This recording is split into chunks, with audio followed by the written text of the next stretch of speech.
So good morning to everyone, and of course, I should wish happy monsoon to all of you. I, Dr. Rajnikant Dodia, welcome you all in this series of expert sessions in ELT, particularly for pedagogy of English L1 and L2. The whole series has been proved to be very informative, full of knowledge, and beneficial for all of us, especially for the trainees of various teacher education colleges of Gujarat state. Today is the 12th session of this series, and we have today with us Ms. Amita Praveen, who is going to interact with you on behavioral approaches and its challenges, which is a very significant topic in the subject of pedagogy of English in B.Ed. Here, before we start, I request Ms. Nirzari Rawal to introduce our today's expert. Nirzari, please. Thank you, sir. Good morning to everyone. Today I am glad that I have got the opportunity to introduce ma'am. Ma'am has been teaching English and communication skills for over 6 years at various levels on various platforms and to groups with varying needs, giving her a rich experience of teaching English and its use. She has been associated with ITM Vocational University Vadodara for the last 4 years now, and at present she heads the Department of Applied Science and Humanities at the university. She has a sound academic background, including postgraduate degrees in English education and English language teaching from renowned institutions in India, equipping her with the required skills and knowledge for teaching English and communication skills. During higher education, she was awarded twice for teaching English and communication skills. She has qualified the National Eligibility Test in Education and is pursuing her doctoral research in English language teaching. Her inclination for learning and interacting with people strengthens her love for teaching. Since last few years, she is also involved in soft skills training, integration of technology in language teaching and learning, and intercultural communication are her areas of interest. She has a number of research papers and a few books published in this area. Ma'am, once again on behalf of HM Patel Institute of English Training and Research, I welcome you and hand over the session to you, ma'am. Thank you, Nirjari, for the kind introduction. And before I begin, I would like to express my gratitude to all the faculty members, to the principal sir of HM Patel Institute of English Training and Research. It is really appreciable that such expert sessions or such sessions are organized for the students of B.Ed, and through these sessions they get an opportunity to interact with the English language teachers. I'm sure you have also had teachers from other states interacting with you, giving you a rich experience. So it's a great platform, and it's really great that you're all a part of HM Patel Institute of English Training and Research.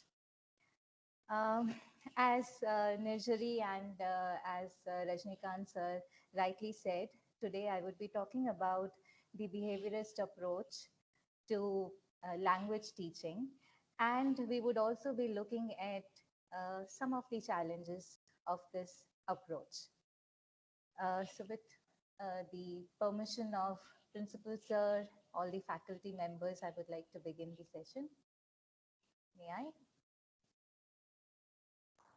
Yes, please.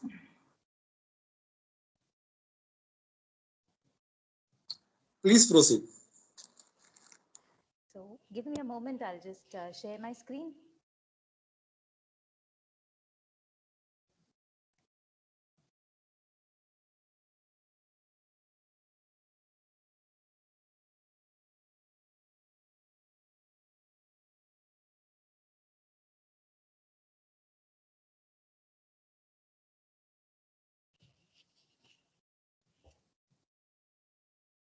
Now, behavioristic approach is one of the oldest approaches to language teaching. It is one of the oldest um perspectives about how language could be learned and how it could be taught.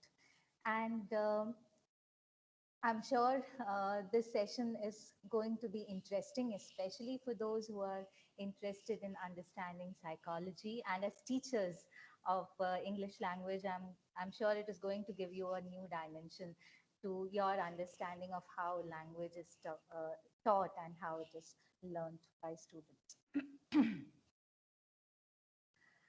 Now, before we begin, I'm going to just brush upon the basic concepts that we should be all clear with, because as we move ahead with the session, we are going to use these terms. And I'm sure you have come across these terms that you see on the screen, terms like learning, approach, first language, second language. I'm sure you have come across these terms. And let me quickly understand from you, what is your understanding of these terms?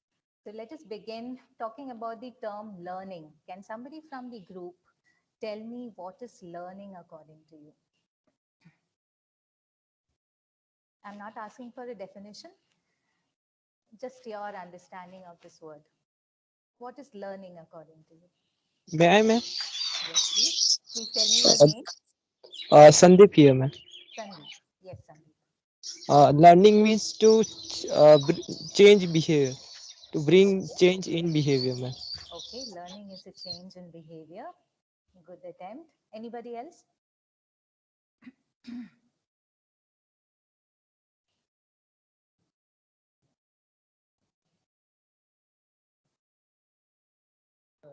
May I, ma'am? Yes. Learning, for me, learning is like walking into totally different dimension of yourself. Okay, interesting. Uh, Working on a totally different dimension of yourself. And what is your name? Anand, ma'am. Anand. Okay. Does anybody else want to come up with a response? What is learning?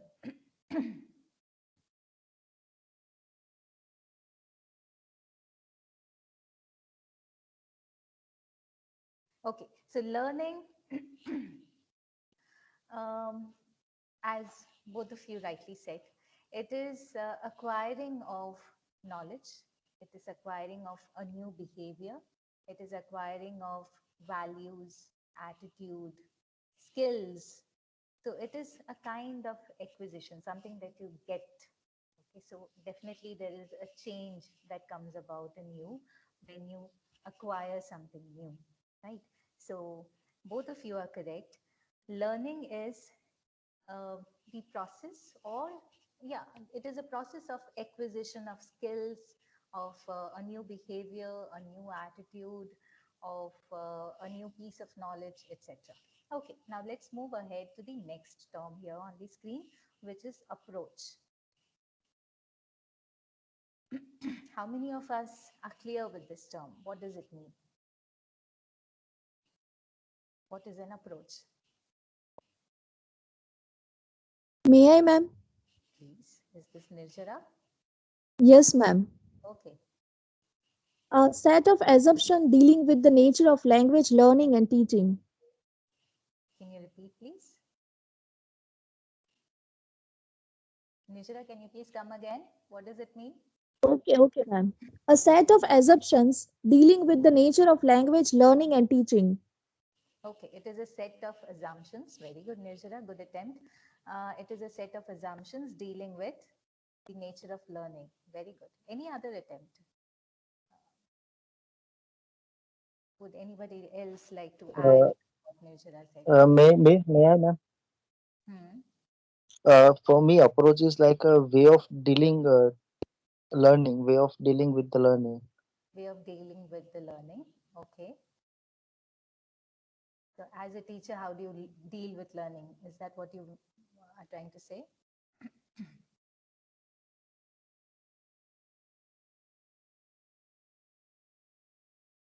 Are you trying to say that as a teacher, how do you deal with a student's learning?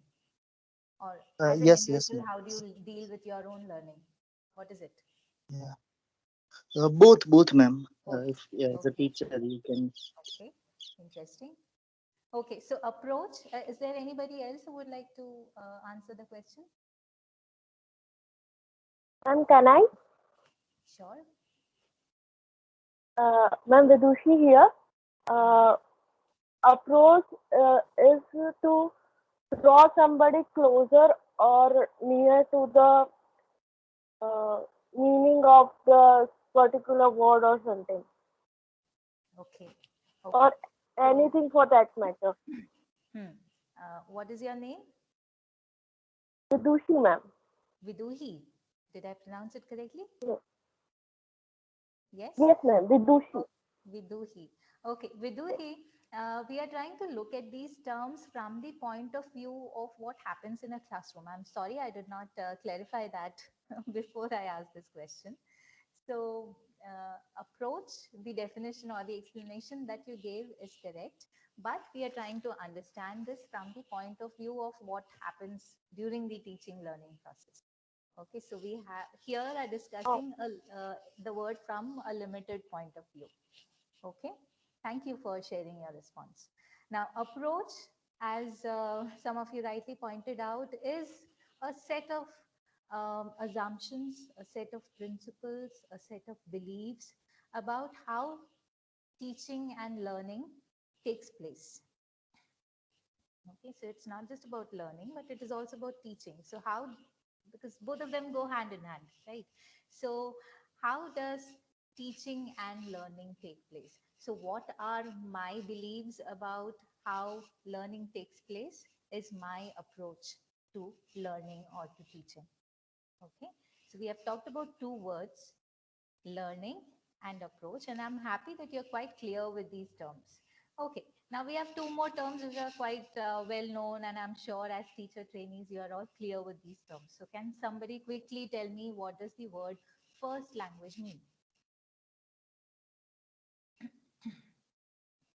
Mother tongue. Mother tongue. Okay, are there other words, other terms? You're correct, it is mother tongue.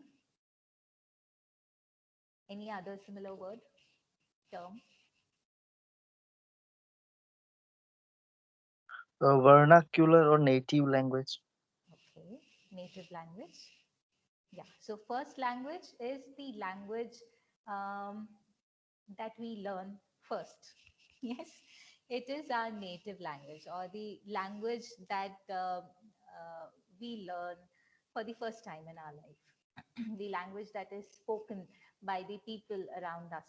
So, um, family members usually. So first language is the first language that a child learns, and it is usually in most of the cases the mother tongue of the person.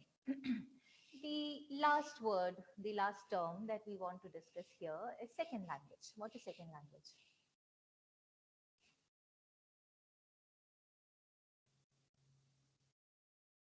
Uh, any other language apart from the first language? Sure. Is it any other language, or uh, do we have some restrictions?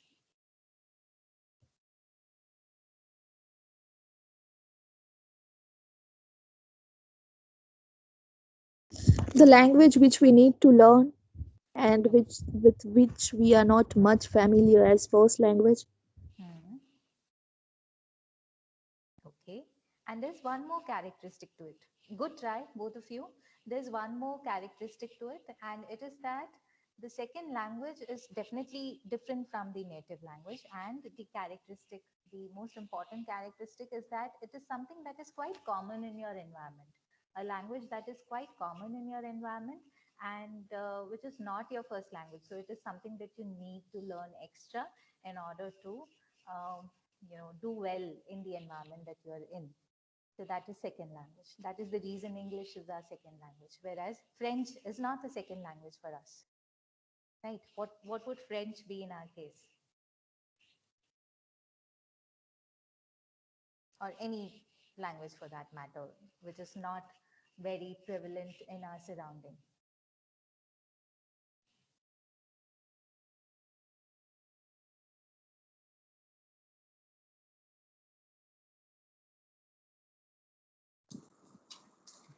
It's a foreign language. Hmm. Yes, it's a foreign language. Thank you. I think it was Mayur sir who answered this question. Yes, it was me. Yeah, thank you. Okay. So We are done with a quick brush up of all the terms that we are going to use during the session. So we have looked at the meaning of learning. We have looked at the meaning of approach. We have looked at what is first language and what is second language. Now, we are going to quickly begin with an activity.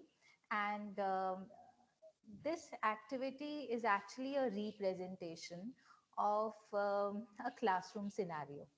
Okay, this is a representation of a classroom scenario. And had it been a face-to-face class or a face-to-face session, I would have asked everybody to get involved in it. But since we have limitations on an online platform, I would not be able to make out who is participating, who is not. So I would like to invite 4 volunteers. Now, I'm sure you would want to know what is to be done. So let me tell you. We are going to perform a classroom or get involved in a classroom situation wherein I would be the teacher and 4 of you from your group would be the students. Okay, and you just have to follow the instructions that I give you. That's it. It would be easy, don't worry. So Nirzari would like to participate. okay, Nirzari, and who else? May I couldn't hear your voice clearly. Neil, Anand. I want 4 volunteers, please. Nirzari and may I know? Anand. Anand. Okay, then 2 more people, 2 more volunteers.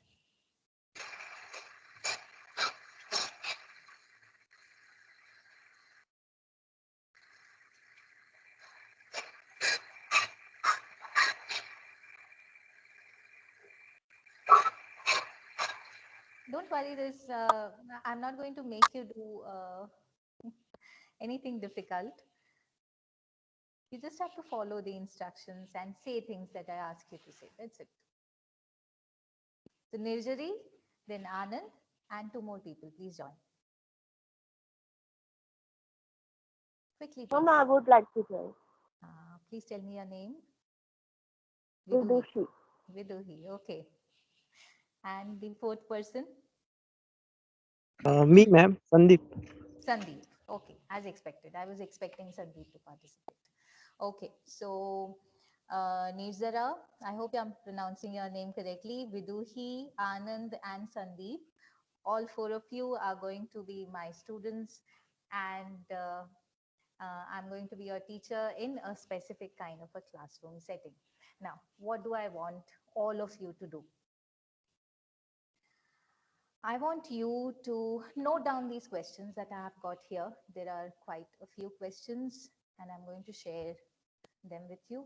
I want you to note these questions down, and as we participate in the activity, as all 5 of us participate in the activity, I want all of you, even the participants, all of you to seek answers to these questions.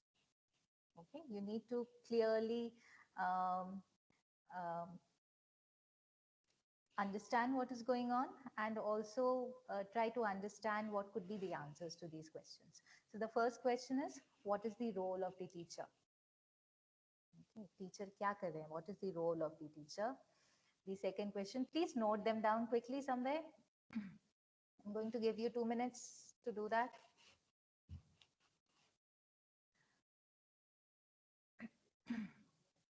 So what is the role of the teacher? Second question, what is the role of the students? Okay, I hope you have noted them down. Few more questions here. The first question here on this slide is, how do you think the teacher makes out whether learning is taking place or not? So what through what behavior or what responses does the teacher make out that the learning is taking place or not? Okay, please note them down. Fourth question is, do you think the students are actively involved in the classroom activity? So is there active involvement of the students in the activity? That is the next question. Your answer could be a yes or a no, and I would also like to know the reason. Next question is, what are the different ways in which the teacher responds to the students' responses?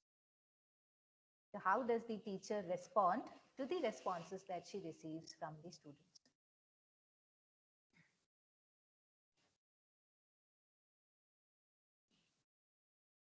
So that was the fifth question. The sixth question is, could you find any similarity between how children learn a language and how these students tried learning the language? Now, what I mean here is that I'm sure you must have observed young children, 2 to 3-year-old children learning language or producing language. I'm sure there are children in your family, in your neighborhood, and I'm sure as teacher trainees, you have been observing how do children learn language. So do you see any similarity between how children learn language and between and what is going to happen in now in the classroom? Okay. So these are the questions. I don't think I have any further questions. Yeah. So there are 6 questions. I hope you have all noted. And please let me know if you need more clarification on any of these questions. You'll have to be a little quick. Let me know if you need any further clarification on these questions. Are all the questions clear to you? Yes, ma'am. Okay. Let me show you the questions once again quickly. What is the role of the teacher? What is the role of the students? How does the teacher know that there is learning taking place? Then are the students actively involved in the activity? Then how does the teacher respond to the responses that she receives?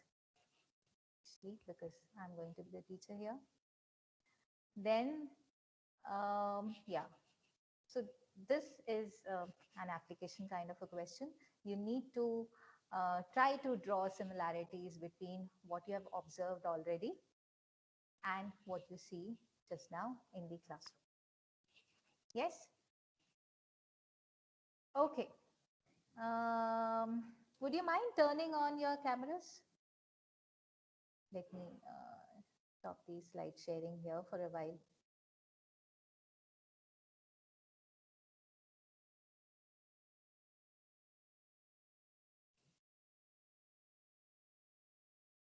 I think I thought I closed the session. Okay.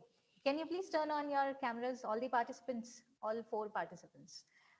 Viduhi, Nirzara, Anand, and Sandeep. Would you be comfortable doing that? If not, then just fine. Vidushi. Okay. I thought it was Viduhi. Okay. So we have Sandeep out in the open enjoying the weather. Vidushi and who else? Nirzara? Nizari, sorry. Nizari, would you mind turning on your camera?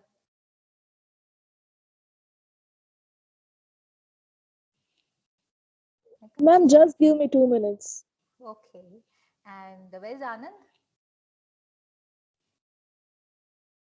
Okay. So while everybody is Nizari and Anand are getting ready, we'll just, I'll just let you know what we are going to do. Okay. Now, I'm going to say a few dialogues, and you as participants, as students, are supposed to follow the instructions and repeat the dialogues. Just listen to the instructions carefully and repeat the dialogues. Okay? And once Anand and Nirzari are ready, Anand, Is he still connected with us? Yes, ma'am.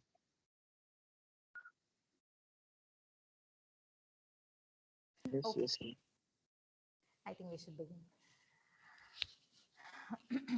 So let's assume we are in a classroom. Okay. Good morning, students. Good morning, ma'am. Ma'am. Today we are going to learn how exchange of dialogue takes place between a salesman and a homemaker.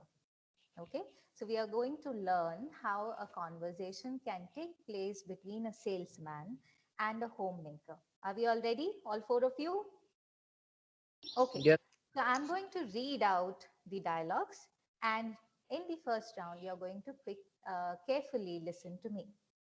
Okay, so the salesman knocks at the door and says, "Good morning, ma'am." And the homemaker says, "Good morning."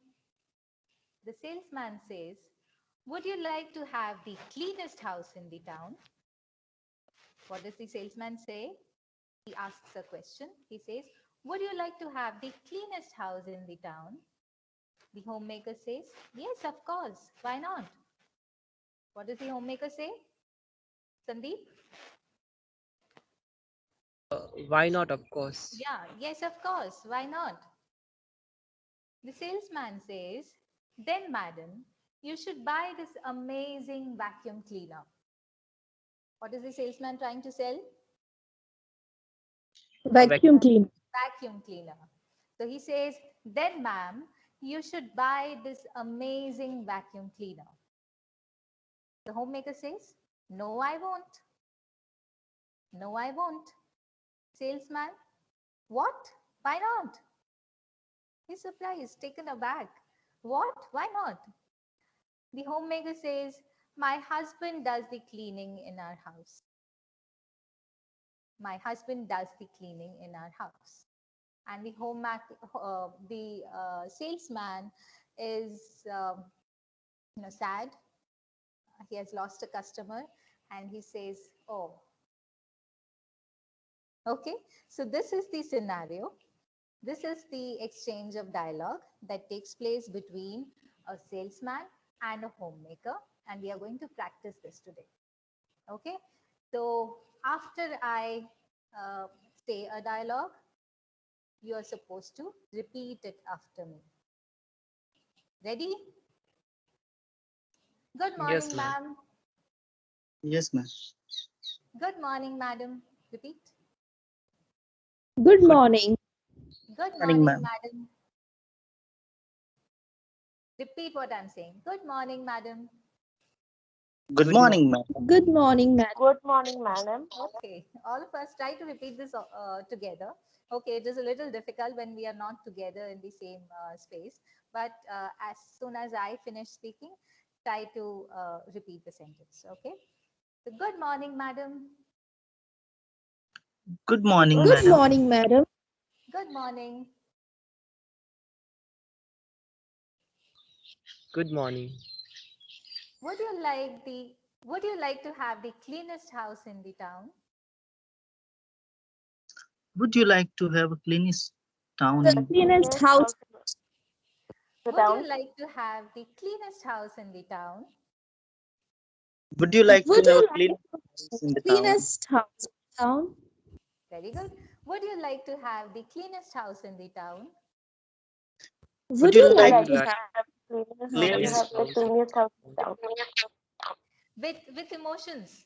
I'm trying to persuade somebody. So where are your emotions? Would you like to have the cleanest house in the town? Would Would you you like like to have to have the clean cleanest house in the the in the town. cleanest town? house in the town? Okay, Vidushi, I want you to repeat that sentence. Would you like to have the cleanest house in the town? Okay. Yes, of course. Why not? Yes, Yes. of course. Why Everyone. not? Of course. Yes, of course. Why not? Of course. Of course. Why not? Why not?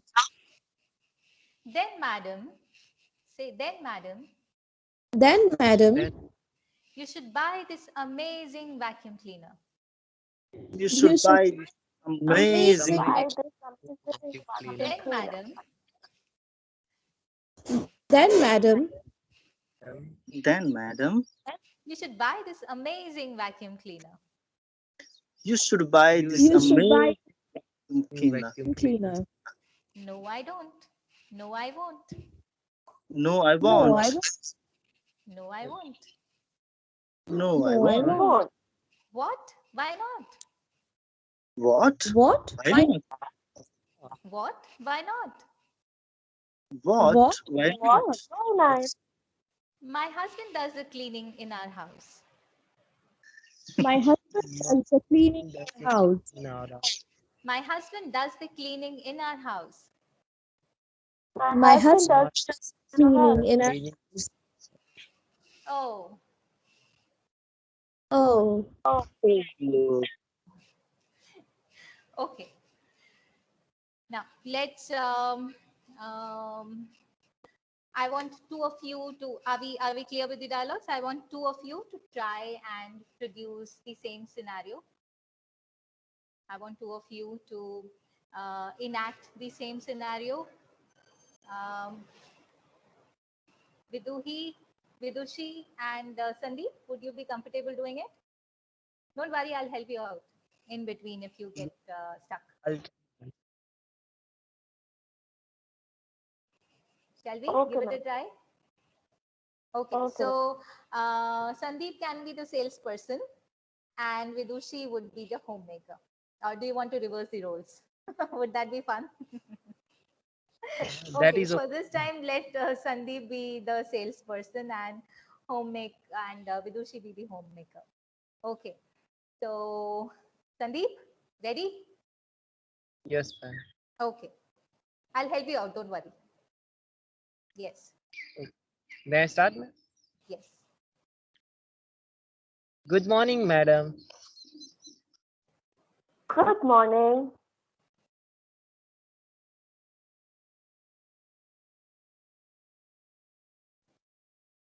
Oh, ma'am, Sandeep, I the forgot. question, would you like to have the cleanest house in the town?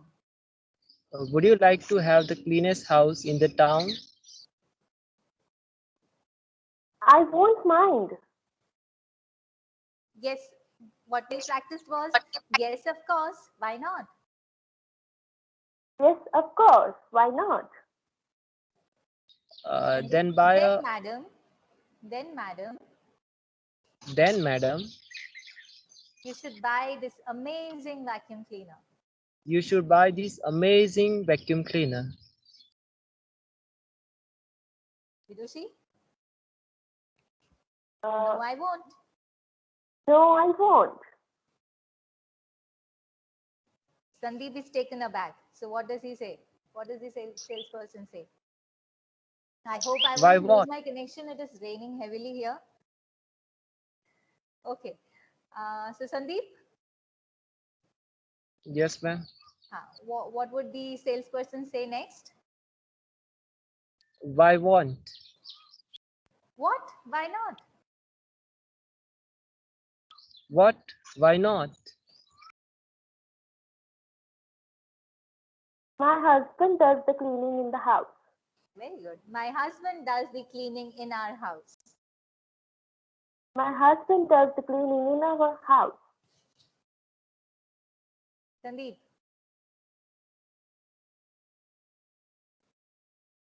Sandeep, what should be your reaction like? Oh, Oh, Okay. All right. Now let's move ahead and we are going to change the sentences with, we are going to replace some of the words uh, in the sentence with some other words. Okay. So let's take the sentence. This question, would you like to have the cleanest house in the town? Okay. All four of you, now you need to participate. Repeat after me. Would you like to have the cleanest house in the town? would you like to have the Cleanest house, house in the the town? cleanest house in town? Would you like to have the prettiest house in the town? Would you like You to like have to prettiest have the house in the prettiest town? house in the town? Would you like to have the prettiest house in the town? Would you like Would to Would you have you like like the prettiest house in the town? to have the prettiest house in the town? Would you like to have the greenest garden in the town? Would you like the greenest to have the town? garden in the town? Would you like to have the biggest car in the town? Would you Would like you to like have the biggest Have garden in the town? the town? biggest car in the town. Okay. So now students, I'm going to give you some handouts which has the same dialogues as what we have practiced right now. And I want you to read out from them. Okay. Okay. So the activity comes to an end here. Because we are not in a face-to-face session, I cannot give you the handout. And actually, now let's discuss what happened in the activity. Okay. I want others from the class to participate, even the courageous, brave participants, Anand, Sandeep, Nizari, and Vidushi can answer the questions about what we did in the activity. And we can take help of the questions that I've already shared with you. Okay. The first question in the list was, what was the first question? What is the role What of is What is the Sure. role of the Okay. what is So what do the you role think of the the teacher teacher? was doing? What was happening in the classroom? drilling? Drilling. Okay. What do you mean by drilling, Nizari? Repeating, Repetition of what were we drilling? practicing, Practicing. And what was practicing by drilling? repetition. Okay, practicing by repetition. My question is, what were we practicing by repetition and what were we practicing? Dialogues. Dialogues. Okay, and dialogues in the form of sentences, questions, and these were like real conversations that can take place in a real life setting. Correct? Do you agree? Yes, Okay. ma'am. So the teacher's job was to help the students practice certain sentences. Do the others in the classroom agree? Other students, there are 31 of you present. Do you all agree with what Nizari just said? What was the role of the teacher? The role of the teacher, I would say, was to give instructions and to help students repeat certain forms of language. Right? Okay. What was the role of the students? active To repeat learner? after Okay. Two of you spoke at the same time. I want one of you to speak. Me, ma'am. Active learner, as they are listening and responding to it. Okay. They're active learners. According to Anand, they are active learners. They are listening. Correct. They are listening, paying attention to what the teacher is saying, following the instructions, right? Okay. Very good.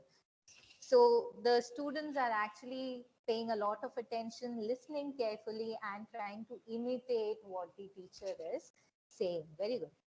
Okay, what was the next question? Somebody please tell me what was the next question. Hiren, May I, ma'am? just a minute. Viduhi, please, just a minute. Session.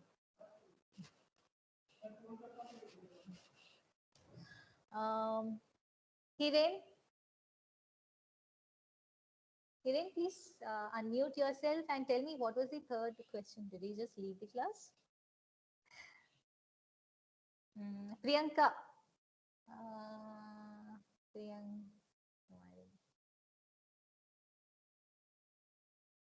Anybody, please? Anybody from the class? Nisha, would you like to respond? Can you please tell me what is the third question that you have noted?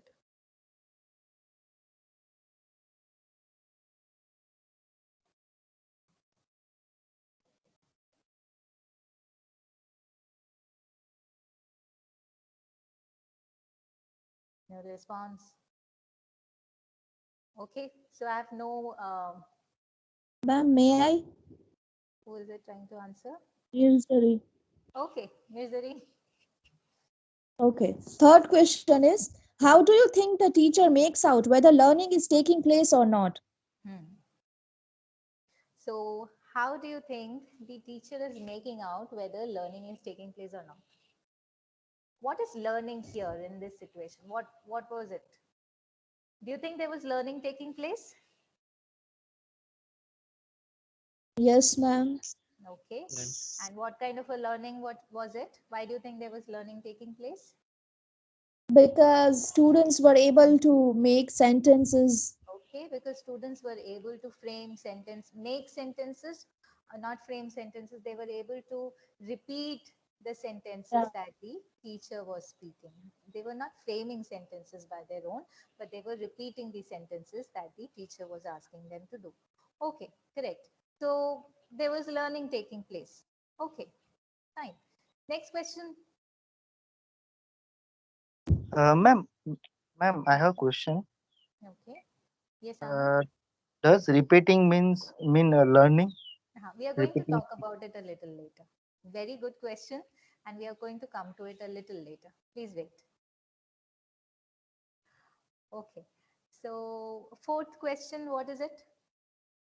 Quickly. Do you think the students are actively involved in the classroom activity? Okay. Do you think the students were actively involved in the classroom activity? Yes, Okay. Why do you say so? because the students were giving the answers and they were able to make the sentences and dialogues by their own Mirzari, were they making sentences? Were they framing sentences? making. Making, framing. I think they mean the same thing, don't they? And they were able to repeat what teacher said.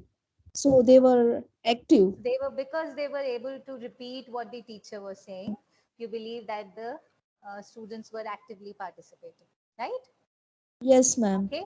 Anybody else? Any other response? Yeah. Or does anybody Yes, else ma'am. want to add anything? Yes, Anand.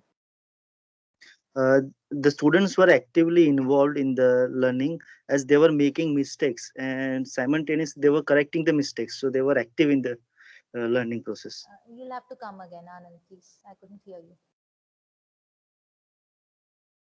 Yeah, ma'am. Anand, please repeat. Uh, Repeat. Do I have to Repeat repeat? what you said just now. Yes.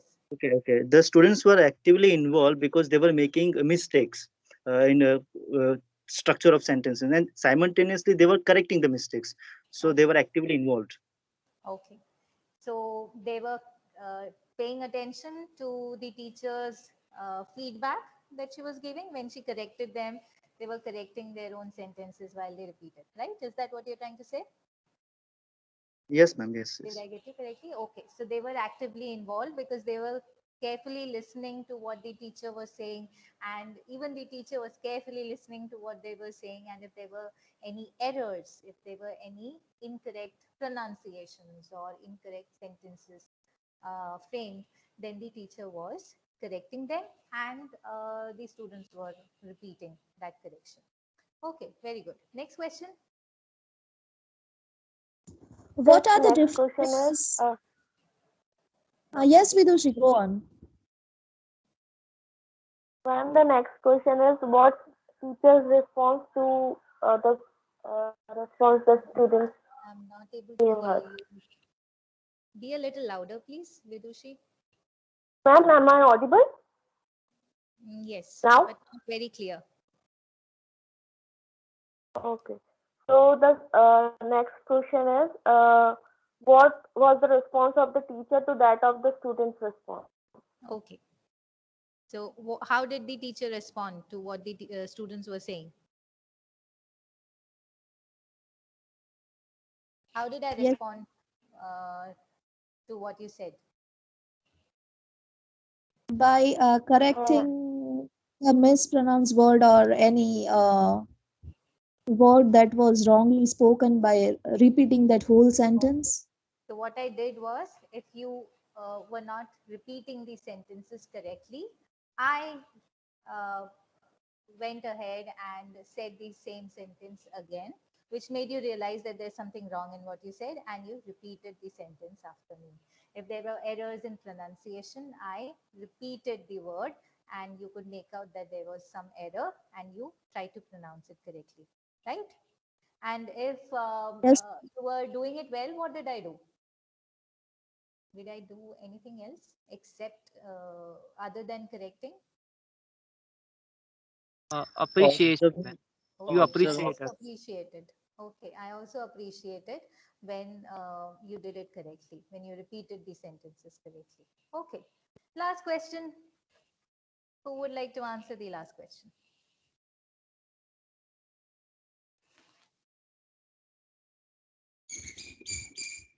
May I? Please. Could you find any similarities between how children learn a language and how these students tried learning the language? So by children, I mean maybe toddlers, 2, 3-year-old children. Okay, so do you see any similarity? Yes, because in children also, like in primary level, there is teaching by drilling. So here also drilling was there. So No, I I'm found not talking that's about children who take, a formal education. I'm talking about children who are still there at home. That's why I said 2 or 3 years old children who are there at home, not going to school. May I, ma'am? Acha, okay. Hmm. Yes, Sandeep? Yes, ma'am.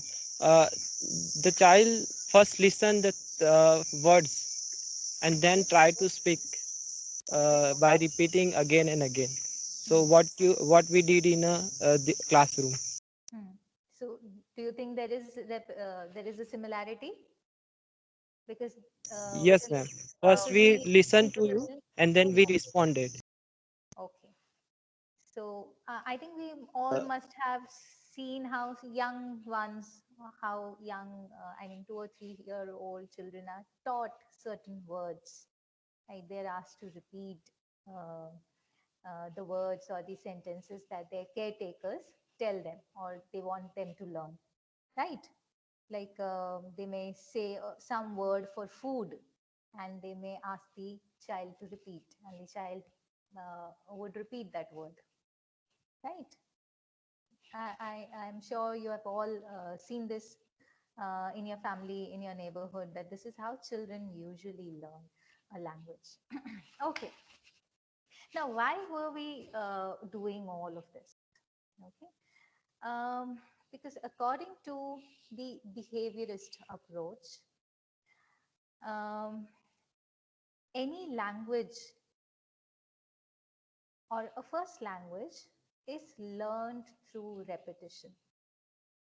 So repetition, imitation plays a very important role in learning according to the behaviorist theory of language learning or the behaviorist approach. And you could see that there was so much of emphasis on repetition and imitation in the activity that we did just now. The classrooms or the teachers that follow this approach usually have all their classes in the same manner. Okay. Behaviorist approach was a response to the formal teaching. It came up as a response to the formal teaching of grammar. So they found that this is not the right way of teaching language, but language should be taught like a child is taught the first language. And how does a child learn a first language? It is through constantly listening to certain words, certain sentences. So through the behaviorist approach, a learner is made to learn a native language or the first language through repetition. Okay. And what does the teacher do? The teacher instantly either corrects the learner in case he makes some errors in pronunciation or repetition of sentences in terms of its form. The teacher either corrects or the teacher appreciates, okay, which is called reinforcement in terms of the behaviorist approach. So when the teacher corrects, it is negative reinforcement. It is negative because you are doing something wrong. So I'm reinforcing. So I repeated the sentence. You could make out there was some error and you repeated the sentence correctly after me. And positive reinforcement is also there, wherein I appreciated you when you said something correctly. Okay. Now, let me share my screen again. So what we actually saw today, what I tried to um, enact, is a classroom wherein the audio-lingual method is implemented. Audio-lingual method is a method that follows the behaviorist approach, and in this approach, uh, speech is given more importance than writing. You would have observed how I made you repeat the sentences, say the sentences again and again. And towards the end of our activity, I said I'm going to hand over a, a handout to you, and you're supposed to now read or look at the sentences. So speaking comes before reading or writing. Okay, so speaking is primary and writing or production of language in the form of writing is secondary according to the behaviorist approach. Okay, so let me go back and share my screen. Give me a moment.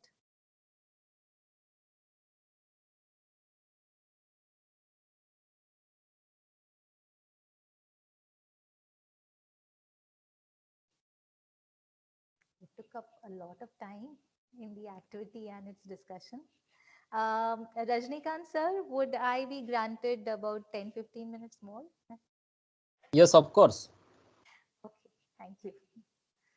I hope they don't have any other lecture to attend immediately at 11:30.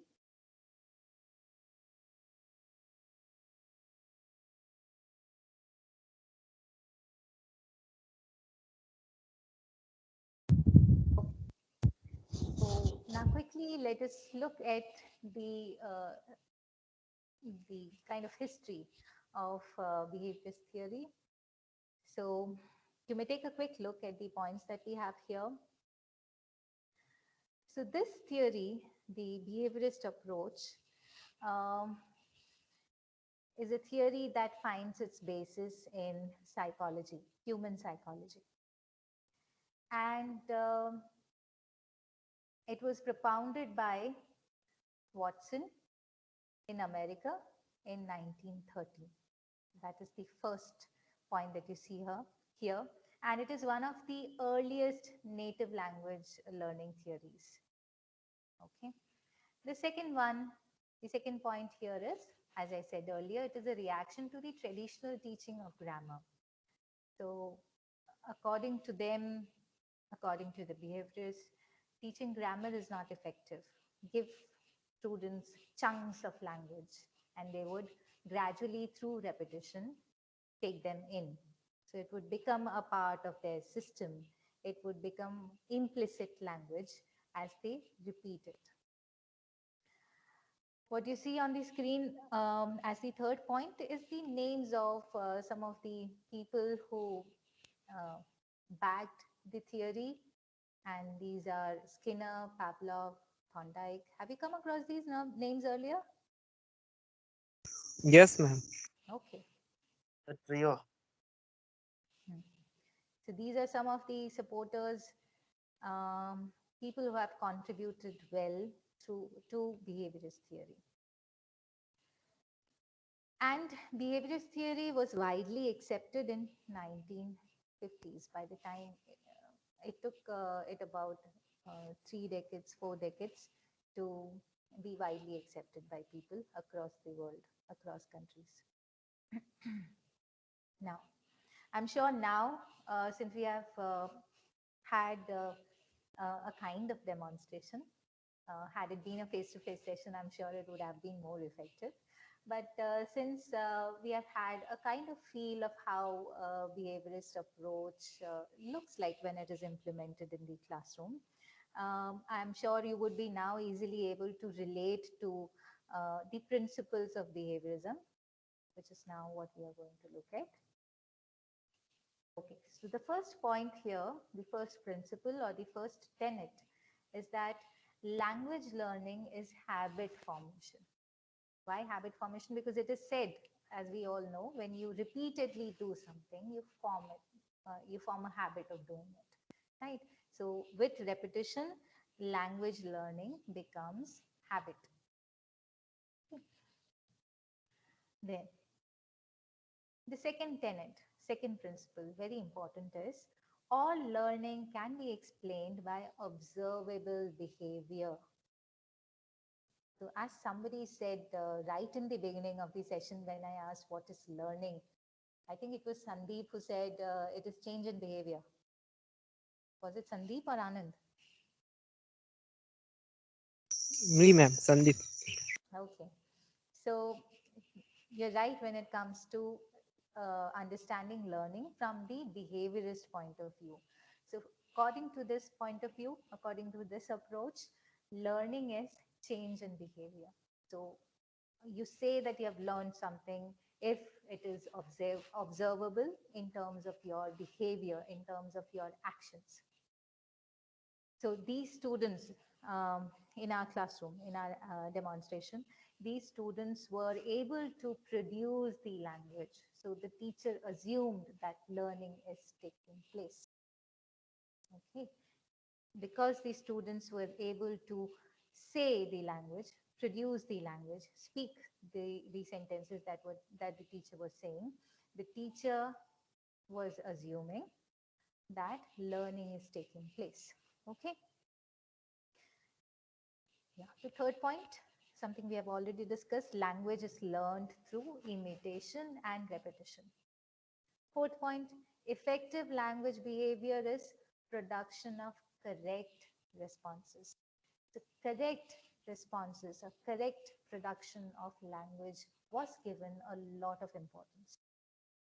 And the teacher would immediately let the student know that this is incorrect, as I made you know, right? If there was pronunciation error, if there was error in your tone, if there was error in the formation of sentence, I immediately made you know that it is incorrect because I repeated the sentence and you could make out, that was a signal for you, and you could make out there is error and I wanted you to repeat the sentence correctly. The fifth point is language is basically spoken and secondarily written. So there was a lot of emphasis on speaking skills, development of speaking skills, because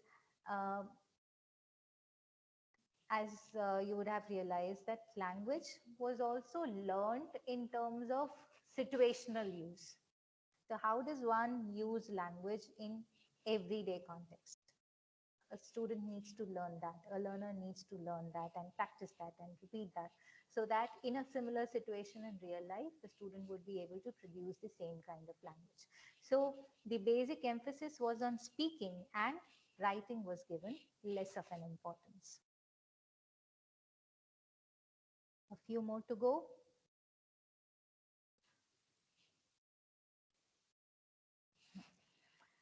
Um, a teacher usually teaches language in a linear manner. Okay.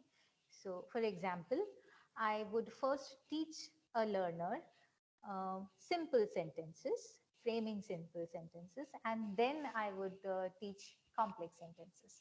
So the learning was always linear in nature. So there was movement from simple to complex.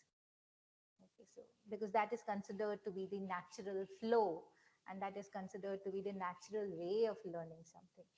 So the focus always in the classroom was to begin with something simple and to then build upon it through repetition and take the learner to something complex. Now, reinforcement is a word that I've told you. It is a word for feedback. So the teacher used positive and negative feedback, or the word that behaviorism uses, the term that behaviorism uses is reinforcement. So it is nothing but feedback. So positive and negative feedback was frequently given to the students. The students were given immediate feedback with focus on accuracy of language, focus on accuracy of pronunciation. Now, the last point here is really interesting. Now, it says that every learner, because every learner in the classroom is given the same kind of situation. Everybody is in the same condition. The teacher is the same. The things that are taught is the same. So because there's so much of similarity, every learner is moving ahead on the same pace. This is another very interesting principle of behaviorism. It says that every learner can learn equally if the condition of learning is the same. So in a classroom, as a teacher, I would assume that all my learners are at the same level. They are at par. Okay, isn't that interesting? So these are the basic principles of behaviorism. Any questions here? Would you like to ask any question, or would you like me to clarify something a little more?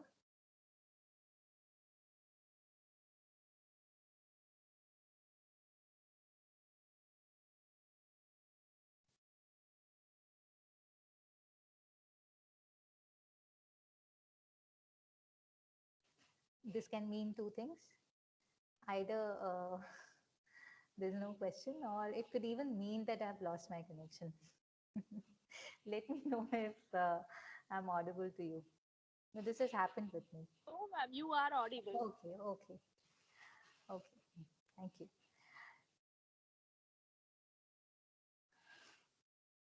Okay. Now we are going to look at the counter arguments. Like, what are the problems that the other or educationists in the field told that there was in the behaviorist approach. So what are the challenges basically with the behaviorist approach? This is now what we are going to look at. The first one here says behaviorism studies the actions of the body, right? As we have discussed, the learning means change in behavior. So unless you do some action, unless I can make out from your behavior that learning is taking place, or there's some change in your behavior, I, as a teacher who believes in behavior theory, would not believe that learning is taking place. I hope I have made myself clear. What I'm trying to say is that unless there is some change in the behavior of the learner, the teacher would not believe that learning has taken place. So, learning is something that is seen in the behavior, and the role played by the brain is not taken into account. So, this is one of the counter arguments, or one of the questions raised against behaviorist theory of language learning. So people asked, why is there so much of importance given to change in behavior? What about the changes that are taking place internally? So there's no assessment for what is happening inside your brains. So this is one of the lacuna of behaviorism, as they say. Second, there's too much of dependence on reinforcement and reward. Reward is positive reinforcement. So behaviorist theory lays a lot of importance on giving quick instant feedback, correcting students and appreciating them. There's a lot of focus on it, and a lot of importance is given to it. But if you go back to their principles, they say that children learn language, or a native language should be taught in the manner a toddler would learn any language. So a toddler in a home environment does not always receive feedback from his caretakers, right? There are times when a toddler might make some mistake and nobody corrects him, but gradually he picks up the correct language, right? So there's a lot of importance given to positive reinforcement and negative reinforcement, and accuracy and correction and all of those things. So much of importance is not required. That is how people counter argued. Third, very interesting. The third point is there's no space for innovation. I, as a teacher, am making you repeat the sentences that I feel is important for you to learn. But what about the situations for which I'm not preparing you? You may not always go and deal with a salesperson, or you may not become a salesperson yourself in future. So what about the real life situation wherein for which I'm not preparing you?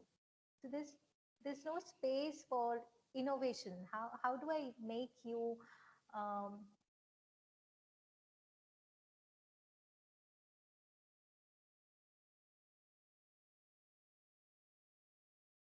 repeat certain forms? So I'm making you too much dependent on what I'm giving you, right? And what if you are in a new situation wherein anything that you learned in the past in the classroom is not applicable? How would you learn or use language in that situation?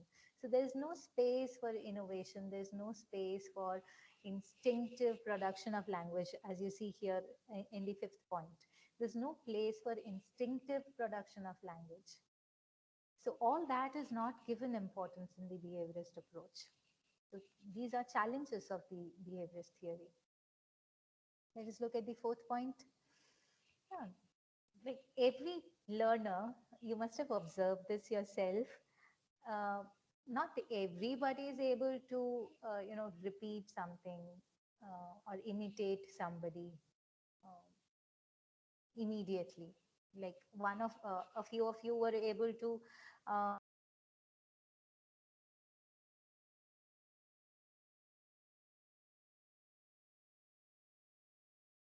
um, right. So not everybody is at the same level, and not everybody is the same in imitation and repetition and learning from that. So these are some of the challenges, a few more to go.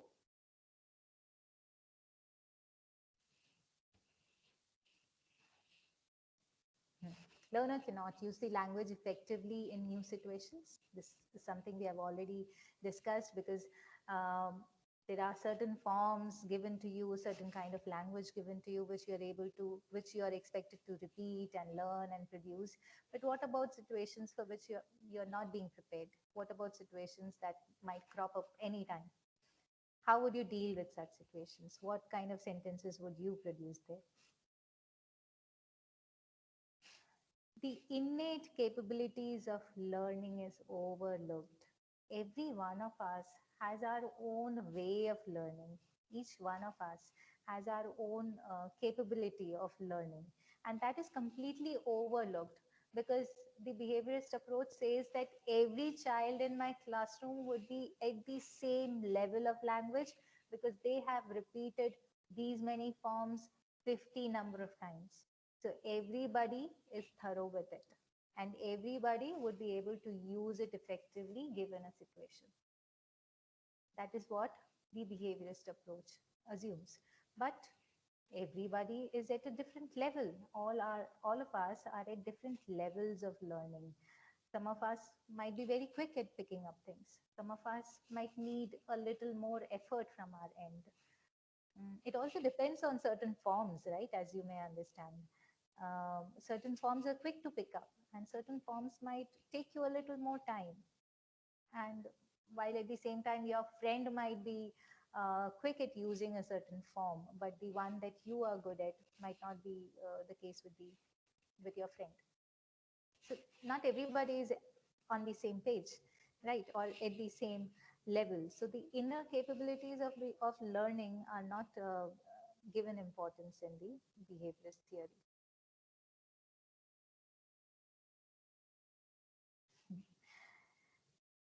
Now,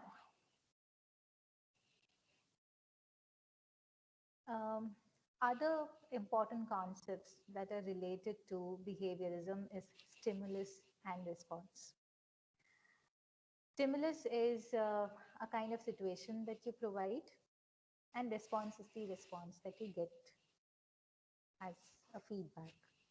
Okay, so the teacher provides a stimulus, and there's a definite kind of a response that is received.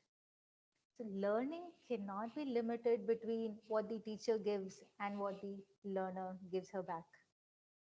This is not um, what learning is all about. Students learn from many different things. Students learn on their own. So this is not given importance in the behaviorist theory. Now, These are the challenges that uh, exist in the behaviorist theory. Um, would you like to ask any questions?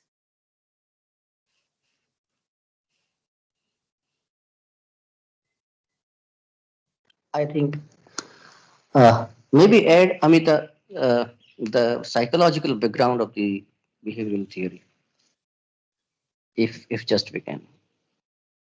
Psychological background of the behaviorist theory. Yes. Can you explain that a little, sir? Yeah, we can talk about Skinner and Pavlov and all these classical conditioning. No? So I thought because in 1 hour that would not be possible to talk about Pavlov and what Yeah, other that's right. people did. But I would just quickly talk about one of the experiments that Pavlov did. Ah, These are all psychologists, okay? These the people who promoted the behaviorist theory, and they did experiments on animals and assumed that what is correct for these animals would also be correct for human beings. Now, let me talk about an interesting experiment that was done by Pavlov. Okay, Pavlov did an experiment with his dog. Um, the dog, um,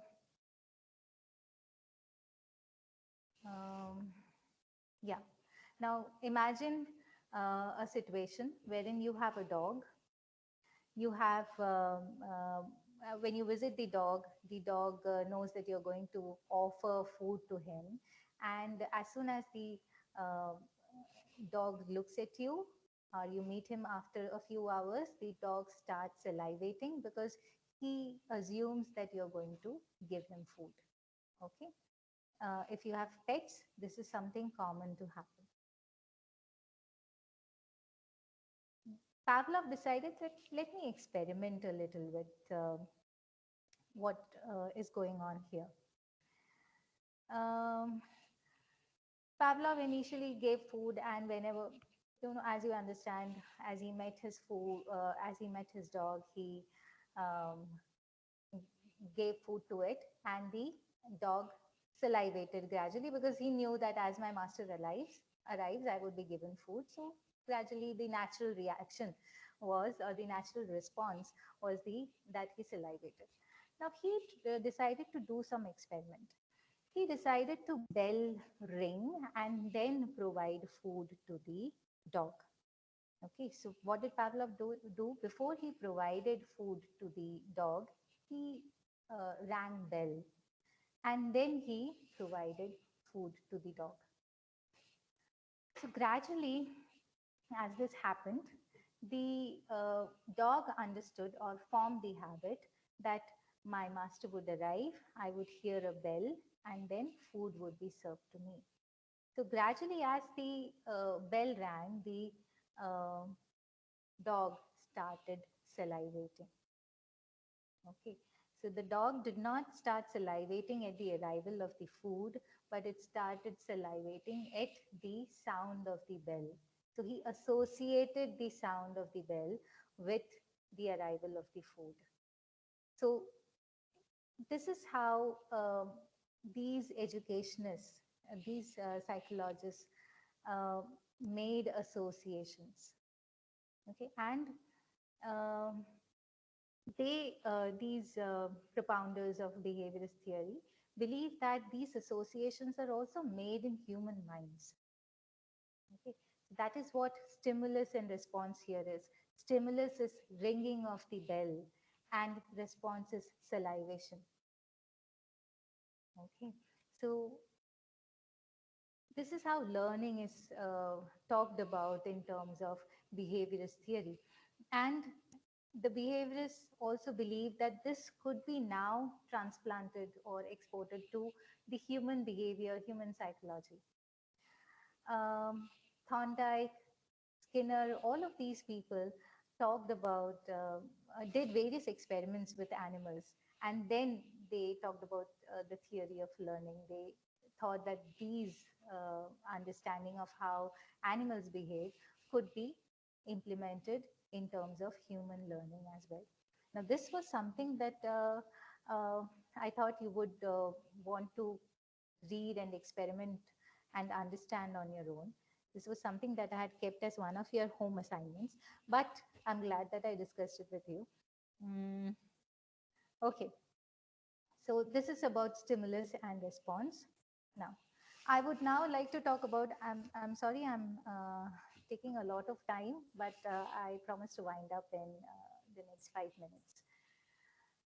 Okay, so elements of behaviorist theory that has retained in the modern classroom.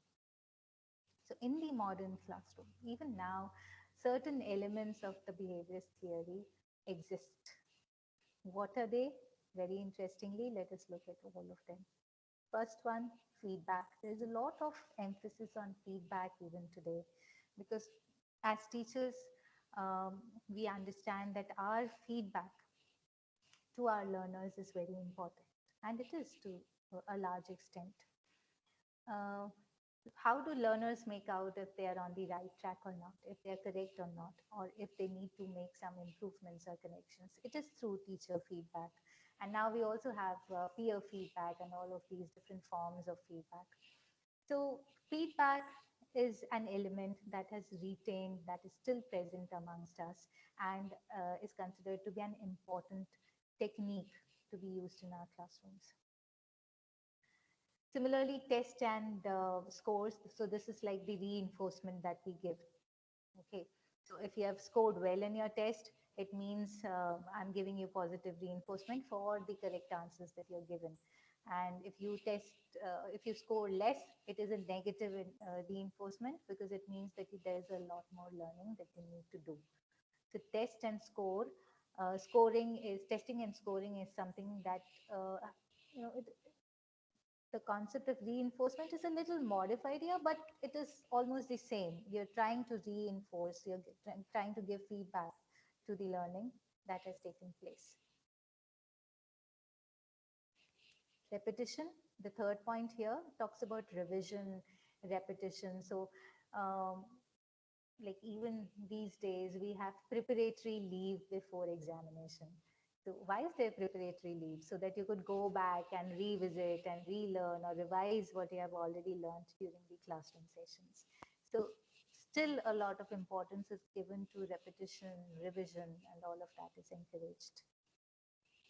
Fourth one, again, something associated with reinforcement and feedback, which is praising students for doing well in classroom participation or doing well in exams and tests. So basically, reinforcement and revision are the concepts that have still, found a good important place in our understanding of how teaching learning should take place. Yeah, so this is the task that I've got for you. There was so much to talk about, and 1 hour was not enough, and we spent a lot of time on the activity, the demonstration. So these are some of the things that I would like you to learn and find out what they are. Like what was Thorndike's experiment, what is classical conditioning, what is operant conditioning. If you've come across them, good. If you've not come across them, you should go and find out what these things are. And these concepts would give you a better understanding about what is behaviorism all about. And these are like the foundations on which the whole concept of or the whole approach of behaviorism for language learning has developed. So you should go and find out what they are if you have not come across them. Thank you, everyone. Let me know if you have any questions.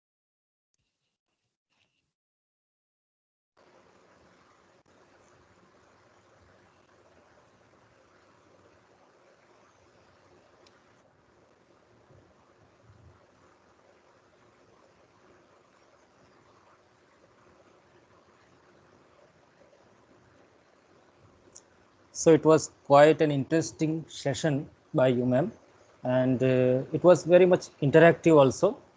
So any question on student side? I'm sorry to have used up a lot of time, extra time. Not an issue.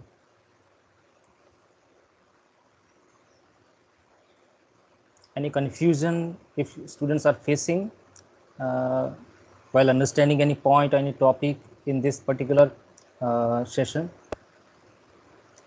Or from my colleagues, Dr. Manas Thakur, if you want to add something, sir.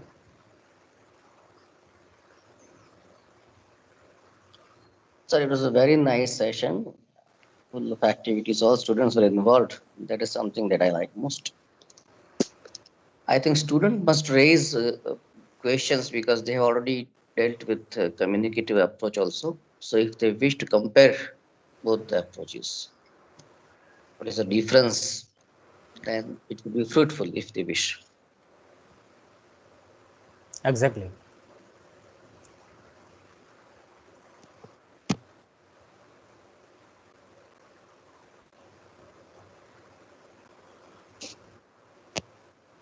I think students don't have any question. Sir, I request both, sir, for reflections. Sir, Yeah. please. Yeah, in between I missed out some of the, activities that he did, but I realized it was really an interactive session uh, because usually when the teachers talk about behaviorism, they present a lot of theories and boring lectures and confuse the learners. And so even behaviorism can be exploited, and the good aspects of behaviorism can be reflected in the classroom. That she proved. Okay, so well done, Amita, and the participants too. I'm happy that more students are willing to involve in the session, interactive session. Thank you very much. I just wanted to remind the participants, if you are late in the coming sessions, we will not admit you. So please take a note of that. Today's afternoon session onwards, we will wait only for 10 minutes. And if you come after 10 minutes, we won't admit you. Thank you very much. Thank you, sir. So now, at the end of this session, I request Anand Christie to propose vote of thanks. Hello, sir. Am I audible, sir? Yes, you are. Okay. Good morning, one and all. I, Anand Christie, General Secretary of the academic year 2022. I deem it a great honor and privilege to propose a vote of thanks on 8th day of expert sessions on ELT. Let me first of all start by giving glory to the omnipresent for making today's session a wonderful, resounding success. Uh, First and foremost, I thank our special guest and expert Ms. Amita Prabin, Assistant Professor at ITM Vocational University, Vadodara, whose talk on behavioristic approach and its challenges was really an eye-opener. Though it was new to everyone, but it was delivered wonderfully. We are grateful. We are grateful to you, ma'am. And the role play of salesman and homemaker was undoubtedly a cherry on the top of the cake. Thank you so much, ma'am. I thank Dr. N.V. Bose, sir, Principal of H.M. Patel Institute of English Training and Research. I thank Dr. Rajnikant Dodia, sir, Coordinator of IQAC of H.M. Patel Institute of English Training and Research, for organizing a wonderful series of expert sessions on ELT. I thank Dr. Manas Thakur, sir, Vice President of H.M. Patel. I thank students from different colleges for accepting our invitation and supporting and participating throughout the series of expert session. At last, I thank my friends, co-learners, a wonderful audience for your cooperation in making the entire session a resounding success. I hope that all of you have learned something from it. I finally leave you with this wonderful quote by Albert Einstein. If you always do what you always did, you will always get what you always got. Thank you so much. Have a great time ahead.